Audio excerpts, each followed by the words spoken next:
40 años cada una. Esto es interesante, ¿verdad? Chuck Swindoll, en uno de sus libros, dice que Moisés pasó sus primeros 40 años en Egipto, mantenido por su madre, educado en las escuelas egipcias. Los siguientes 40 años los pasó en el desierto, mantenido por una vida solitaria, educado por Dios. Sus últimos 40 años los pasó con el pueblo hebreo en el desierto, mantenido por las aflicciones, las frustraciones, los desánimos, las pruebas, educado por la ley. Ley que recibió de las propias manos de Dios. La primera lección la encontramos en estos versículos que hemos leído, Éxodo capítulo 2, versos del 11 al 13. El pasaje nos habla de cuando Moisés vio cómo sus hermanos estaban siendo esclavizados, golpeados, maltratados, y decide matar a un egipcio. Moisés pensaba que nadie le había visto al matar a este egipcio, pero sí que lo vieron. ¿Quién te nombró a ti gobernante y juez sobre nosotros? Esto es lo que decían dos hebreos cuando Moisés intentó defenderlos. Moisés termina metiéndose en un lío tremendo. Moisés sabía que él iba a redimir a Israel. También creo que esto lo hace volverse impaciente. Ya estaba en su corazón el proteger al pueblo de Israel. Defendía a un hombre que estaba siendo maltratado por los egipcios. Algo estaban haciendo en su corazón que no podía ver cómo sus hermanos hebreos eran esclavizados. Y en esta condición lanza un golpe prematuro que termina siendo un desastre. Un descalabro de 40 años. Deseoso de hacer grandes cosas para Dios, Moisés fuerza una situación que lo lleva a una tragedia. Se convirtió en un asesino. Y pensaba que estaba haciendo bien, pero los dos hebreos, que estaban hablando entre sí, le decía, tú vas a ser dedicados a la voluntad de Dios. Podemos estar tan motivados por un falso sentido de propósito que podemos, sin darnos cuenta, tomar cartas en el asunto, dejar a Dios completamente a un lado. ¿Te ha pasado esto alguna vez? A mí muchas veces. Y seguramente tú que nos estás escuchando a la hora de escoger un trabajo, por ejemplo, es el ejemplo que siempre ponemos con este tipo de reflexiones, pero es una gran verdad. Estás clamando a Dios, Señor, dame un trabajo que por favor permita que pueda acudir a la iglesia, que por favor permita que pueda estar con mi familia. No tengo tiempo para ella. Quiero tener un trabajo que pueda estar con ellos. Y el Señor te está preparando un trabajo y de repente te sale uno que no has consultado a Dios y tú lo aceptas. Estás dejando a Dios de lado. Dejas a Dios completamente a un lado. ¿Necesitaba el egipcio ser castigado? Sí, estaba maltratando a un hebreo. ¿Pero de ahí a matarlo? Moisés toma cartas en el asunto, motivado por la carne, no por el espíritu. El espíritu te va a llevar a hacer las cosas bien. La carne te va a hacer que hagas cosas malas. ¿Con qué facilidad les puede pasar esto a buenas personas, con buenas intenciones, pero que no están obrando según la voluntad de Dios? Imagínate, no sé, eres una profesora o un profesor de la universidad, eres muy bueno, estás bien preparado, pero en esos momentos no tienes trabajo. Extrañas a tus alumnos, te encanta verlos cómo aprenden lo que les has enseñado. Y de repente te enteras que la universidad tiene una vacante. Y tú postulas a la vacante. Pero si no te tranquilizas, te vas a encontrar abriéndote paso a codazos hacia esa puerta abierta. Y a todo esto Dios había estado esperando que lo buscaras para que te guiara. Si tú actúas sin discernir el tiempo de Dios, es posible que pierdas las bendiciones de Dios. Esto también lo podemos aplicar a los noviazgos. Cuando el Señor nos dice, espera, tranquilo, llega su tiempo, no, nosotros queremos forzar la situación para que sea ya. Él no bendice lo que Él no ha ordenado. Puede que sientas que Dios quiere que hagas algo en cierta área, pero si no estás atento, si no estás al loro, si no estás pendiente, si no estás ante Dios todos los días buscando su rostro, leyendo su palabra, discerniendo su tiempo, puede que fuerces la entrada antes de tiempo. Puede que fuerces la situación. Y este asunto es crítico. Y claro, por supuesto que nos cuesta esperar los tiempos de Dios, porque los tiempos de Dios no son nuestros tiempos. Los caminos de Dios no son nuestros caminos. Los pensamientos nuestros no son los pensamientos de Dios. El libro de Esther, por ejemplo. El tío Mardoqueo le dice a Esther, su sobrina, cuando comprende el papel de ella como reina de Persia. Esther capítulo 4, verso 14. ¿Quién sabe si no has llegado al trono precisamente para un momento como este? El apóstol Pablo dice, hablando del nacimiento de Cristo en Gálatas capítulo 4, verso 4 y 5, pero cuando se cumplió el plazo, cuando vino el cumplimiento del tiempo de Dios, por cierto, Dios envió a su Hijo, nacido de una mujer, nacido bajo la ley, para rescatar a los que estaban bajo la ley a fin de que fuéramos adoptados como sus hijos. Cuando se cumplió el plazo, cuando vino el cumplimiento del tiempo, los tiempos de Dios, en el tiempo correcto, hay bendición. Cuando esperas el tiempo de Dios hay bendición. Pero el tiempo incorrecto trae consecuencias como esta. A lo mejor no un asesinato como hizo Moisés, pero a lo mejor que fuerces situaciones y que al forzarlas se rompan. Moisés miró a uno y a otro lado. Moisés no mira hacia arriba. Moisés no consulta a Dios. No mira al cielo. Si tengo un montón de años, si se me ha pasado ya el tiempo. Abraham y Sara no tenían fe en la promesa que Dios le había hecho. Por su falta de fe vienen una serie de problemas. Invariablemente esto sucede cuando tomamos cartas en el asunto, cuando ignoramos a Dios, cuando tratamos de hacer que su promesa se cumpla por nuestro propio esfuerzo. Intentamos forzar a Dios a que haga nuestra voluntad. Y nunca lo vamos a conseguir. Nosotros nos tenemos que hacer a los planes de Dios, no que Dios se haga nuestros planes. Lo mismo nos puede pasar a nosotros. Abraham y Sara no quisieron esperar en Dios y como resultado se quedaron ensartados con un Ismael, que en esa época y hasta día de hoy le sigue haciendo la vida imposible a los hijos de la promesa. De Ismael viene el Islam. De Ismael vienen los enemigos del pueblo de Israel. Y a día de hoy siguen en guerra. Y lo mismo nos puede pasar a nosotros. Lo mismo te puede pasar a ti, me puede pasar a mí.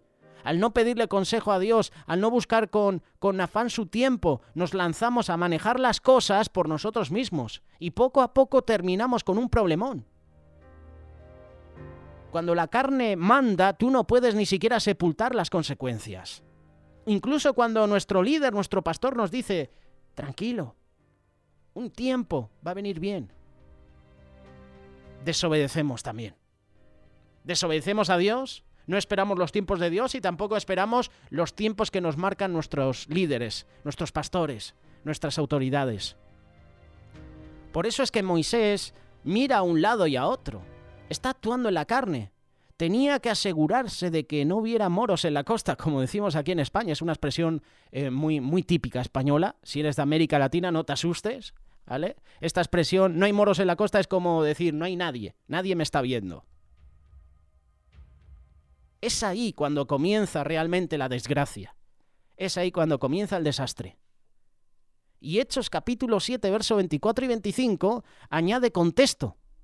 Al ver que un egipcio maltrataba a uno de ellos, acudió en su defensa y lo vengó matando al egipcio. Moisés suponía que sus hermanos reconocerían que Dios iba a liberarlos por medio de él, pero ellos no lo comprendieron así. Moisés sabía que él iba a ser el libertador de los hebreos muchos años antes de que recibiera otra vez la comisión ante la zarza ardiente. Moisés nos va a libertar, nos ha defendido. Es el hijo adoptivo de Faraón. Es nuestro libertador. Eso es lo que pensaba Moisés. Pensaba que lo único que tenía que hacer era lanzarse y que los hebreos se le unieran, lo aclamaran como su héroe. ¡Viva Moisés! Tú eres nuestro salvador. ¡Tomemos palacio! Más bien la Biblia dice, pero ellos no lo entendieron, no lo comprendieron. Moisés no lo podía creer. No podía entender lo que estaba pasando. Si Dios quería usarlo poderosamente, entonces ¿por qué nada le estaba saliendo bien? ¿Qué estaba pasando? Versículo 13. Al día siguiente Moisés volvió a salir y ve que 2 hebreos peleaban entre sí. Si tú te detienes a leer la historia, el versículo, tranquilamente, porque muchas veces leemos versículos rápido, ¿te has dado cuenta, no? Y no entendemos el contexto de por qué se menciona eso. No entendemos lo que quiere decir ese versículo. Pero analízalo ahora. Al día siguiente Moisés volvió a salir y ve que 2 hebreos peleaban entre sí. Me pregunto, ¿qué hace Moisés en ese lugar? ¿Para qué regresas a la escena del crimen? Si yo cometo una acción como esta, yo no aparezco por ahí. ¿Qué voy a hacer yo en la escena del crimen? Te estás buscando más problemas, Moisés.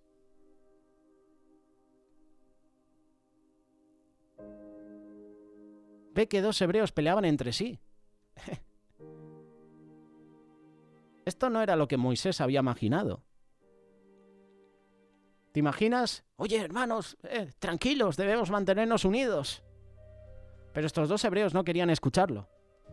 Estos incidentes nos revelan que Moisés era un hombre sincero, compasivo, pero impetuoso. Números capítulo 12, verso 3 dice que Moisés era muy humilde, más humilde que cualquier otro hombre sobre la tierra. Al ver que 2 hebreos peleaban entre sí, le preguntó al culpable, ¿por qué golpeas a tu compañero? Y este le dice, ¿quién te nombró a ti gobernante y juez sobre nosotros? Moisés estaba pagando el precio de ese ímpetu. Las palabras insultantes de ese hombre seguían resonando en su mente. Moisés estaba siendo avergonzado. Seamos sinceros, ¿alguna vez te ha pasado algo parecido? ¿Te ha pasado esto alguna vez? ¿Que has intentado defender una buena causa y de repente has salido avergonzado? ¿Tú qué pintas aquí? ¿Qué haces aquí? ¿Qué me vas a enseñar a mí? Tú imagínate que Pedro le dice eso a Jesús. Cuando Pedro le dice, en tu nombre echaremos las redes. ¿Tú te imaginas que Pedro le dice, maestro, lo siento, ¿qué me vas a enseñar tú que llevo toda mi vida de pescador? Me vas a decir encima que eche la red a este lado. Vas a decir que volvamos a navegar otra vez, que zarpemos de nuevo. Si conocemos este mar, lo conocemos de pe a pa. ¿Tú qué me vas a enseñar a mí? Si yo soy un pescador, increíble. No, Pedro accede. Señor, hemos estado toda la noche intentando pescar algo, no lo hemos conseguido. Pero en tu nombre echaremos las redes. A veces intentamos hacer cosas buenas, pero salimos avergonzados. Aunque no queramos reconocerlo, las metas o anhelos que no son cubiertos en oración y no son llevados humildemente ante Dios, no sirven para nada. Si estás haciendo las cosas en tus fuerzas, en tu energía de la carne, vas a fracasar.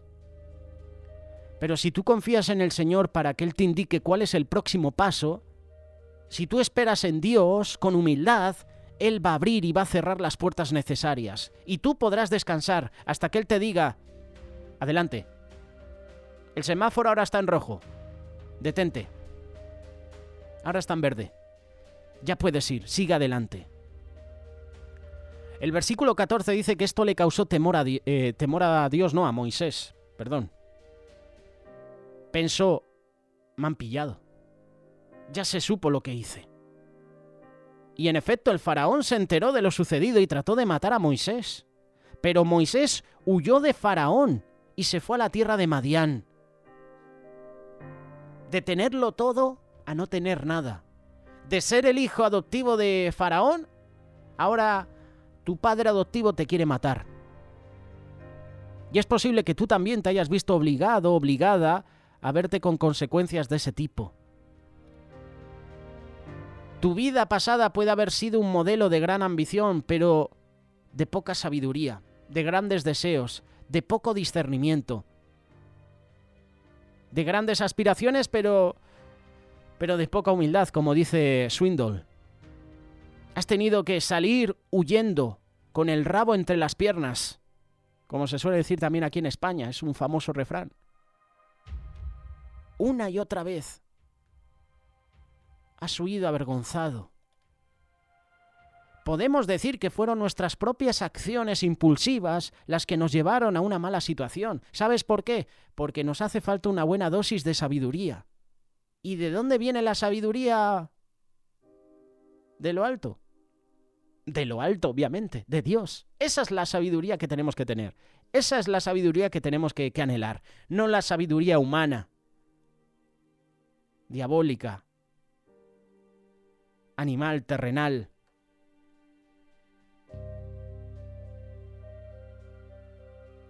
Necesitamos sabiduría.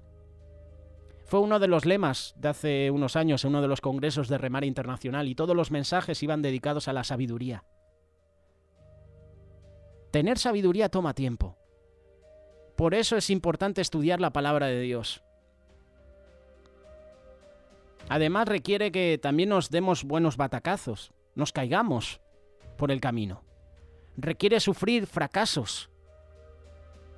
Tragarnos una buena dosis de humildad. Es bueno que nos den un toque de atención.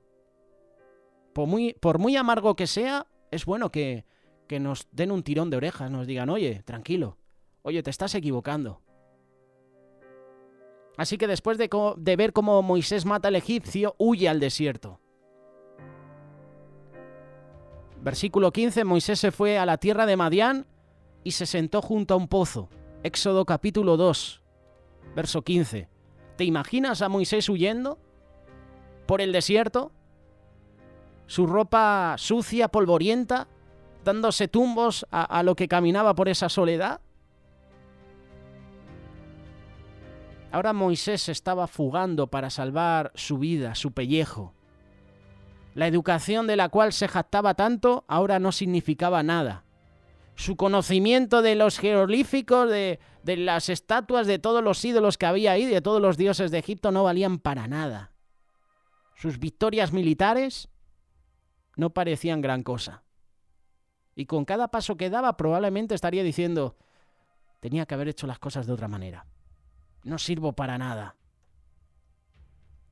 Nosotros sabemos el final de la historia. Dios usaría a Moisés poderosamente, pero en el tiempo de Dios. Pasarían muchos años de fatiga antes de que él pudiera entender la magnitud de esa realidad. El hecho de que no pudiera liberar a los hebreos lo debe de haber devastado, por lo menos en ese momento. Es por eso que Dios lo lleva a Madián y lo hace pastor de ovejas. 40 años, no una semana, no unos meses, 40 años. Él tenía que aprender. Él tenía que aprender que la liberación de los hebreos no vendría de la mano de Moisés, sino de la mano de Dios. Tal vez es donde a lo mejor tú y yo estamos ahora. Moisés vivió hace miles de años, pero la situación que hemos leído y que menciona la palabra de Dios en Éxodo capítulo 2 nos puede estar pasando a nosotros. Has trabajado duro, te has esforzado tanto, pero nada ha funcionado. ¿Dónde se sienta Moisés? La palabra de Dios nos dice que se sentó junto a un pozo. ¿No te parece esto interesante? En un pozo. Se fue al desierto y se sienta junto a un pozo. Cuando nuestra vida, guiada por nuestras propias decisiones, por nuestra voluntad, se sienta, el pozo de una nueva vida está cerca. Hay personas que siempre tienen que estar haciendo algo. Quedarse sentadas va en contra de su propia naturaleza. Hay gente que no puede estar parada. Necesito trabajar, necesito moverme. No puedo sentarme. Me aburre estar sentado. Me aburre estar sin hacer nada. Moisés cae rendido. Tiene a su disposición, junto a él, un pozo, agua fresca para tomar. Hoy el Señor también nos está diciendo, siéntate, deja de dar vueltas, deja de vagar por el desierto. Jesús le era necesario pasar por Samaria y se sentó junto a un pozo. Y ahí la mujer samaritana tiene un encuentro personal con Jesús. Ya hemos andado demasiado, hemos peleado. Ahora Dios te está diciendo, siéntate, estate tranquilo. Mostrará nuestras fortalezas, pero también nuestras debilidades. Podrás verte a ti mismo como realmente eres. Y te digo una cosa, Jesús te ama. Y si estás en el desierto, si Jesús ha permitido que estés en el desierto, es porque algo bueno va a sacar de todo eso. Hay un propósito para tu vida. Cuando Jesús te saca de ese desierto, del dolor, vas a salir más fuerte. Tu fe se habrá fortalecido, tu relación con Dios se habrá hecho más íntima, más apasionada. Lo que Él ha prometido, Él lo hará. Ya no tomarás decisiones por tu propia cuenta como hizo Moisés cuando mató a ese egipcio. Dependerás totalmente de Dios. Él hará su obra. Los propósitos de Dios se deben hacer a la manera de Dios. Y cuando Dios hace la obra, no hay nada de qué arrepentirse, ni nada que lamentar. Así que anímate.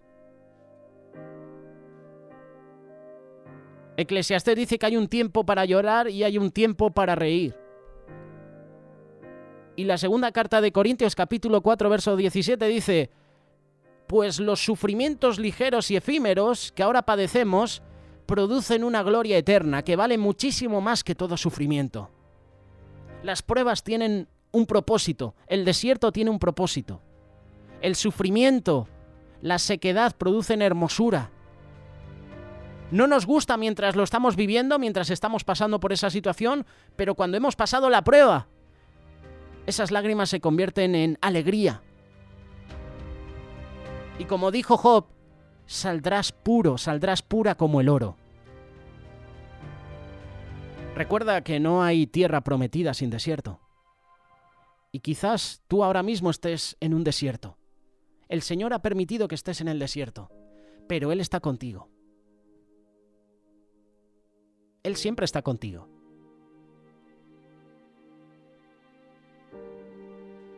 Déjate guiar por Dios. Déjate guiar por Él y tu vida cambiará. ¿Estás en el desierto? Da gloria a Dios. Da gracias a Dios. Porque si Él te lleva al desierto, te vuelvo a repetir, es porque algo grande va a hacer en tu vida. El Espíritu Santo fue el que llevó a Jesús al desierto. Fue el Espíritu de Dios el que llevó a Jesús al desierto. ¿Para qué? Para ser tentado. Es allí en el desierto donde Jesús fue tentado. Dice que cuando Jesús tuvo hambre, vino el tentador. No vino el tentador cuando Jesús estaba orando. No vino el tentador cuando Jesús estaba hablando con el Padre. No, vino cuando vino un momento de debilidad, en este caso físico. Cuando Jesús tuvo hambre, vino el tentador.